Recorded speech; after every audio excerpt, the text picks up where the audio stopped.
I put up a good fight, but once they get me on the ground, face down, with the big guy holding my arms and pressing his weight into my back, there isn't much I can do. I call them every name I can think of, but they don't say a word. I tell them they can take my wallet, my car, anything they want if they just get the fuck off me. Still nothing. I try to roll to the side, but the big guy grinds his knee into my spine and pulls up on my arms. My shoulder starts to slip in the socket, and then I scream, more out of frustration than pain. Inside the bar, everyone is still drinking. Doug is telling stories about the 60s and getting high with the beats, while the rest of the faculty listens and laughs and pretends to be impressed. I know this, because up until 5 minutes ago, I was one of them. Now I'm out here with these two, and I have no idea who they are. I'd seen them earlier sitting at the end of the bar and staring at our table, but I didn't think anything of it at the time. It was a quiet place, and Doug was loud. Everyone was staring. The only reason I noticed them at all was because of the jagged scar on the little one's neck. It ran from one ear to the other like a swollen pink worm, bright and impressive. After a couple drinks, I told everyone I had to get home to my wife. There were a few good-natured newlywed jokes that I waved off before getting up to leave. Someone, obviously drunk, said we should have all our department meetings in bars. Everyone laughed. As I walked out, I didn't see the two guys at the bar, and I didn't notice anyone following me. Once outside, everything was quiet and dark.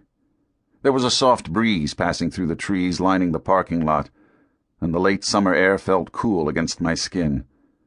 I took the keys from my pocket and started walking. I was almost to my car when I heard footsteps coming up fast. I turned, but it was too late. One of them hit me across the face, hard, and for an instant everything faded. Then the pain focused me and I started swinging. It was 2 against 1, but I still managed to get in a few good shots before they took me down. Now I'm here. This isn't the first time I've been jumped, and since I don't see a gun, I figure everything will be okay.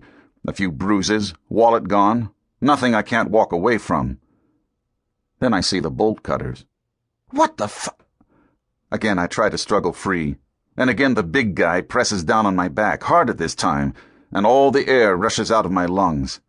I can't breathe, and an explosion of tiny black flowers blooms behind my eyes. I taste the oiled surface of the asphalt on my lips, and try to lift my head to see what's coming. Behind me, the big guy says something in a language I don't recognize. Then the man with the scar and the bolt cutters steps closer.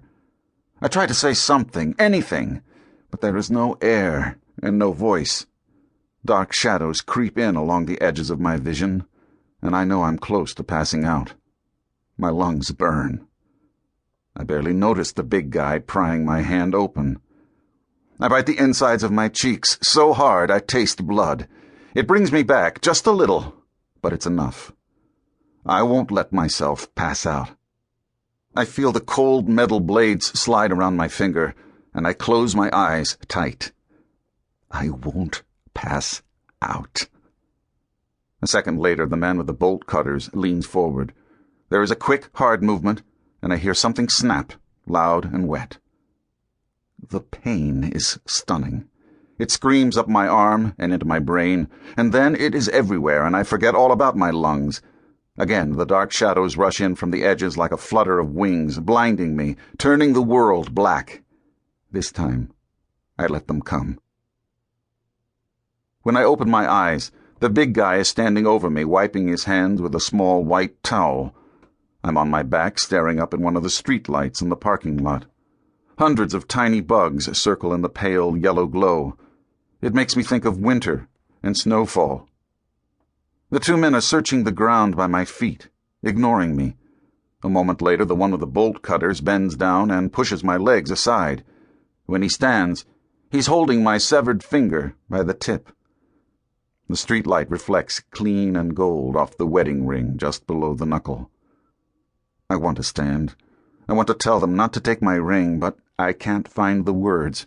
I try to sit up, but the pain in my ribs pushes me back. I don't have the strength to scream. I stay on the ground and listen to the breath rattle in my chest.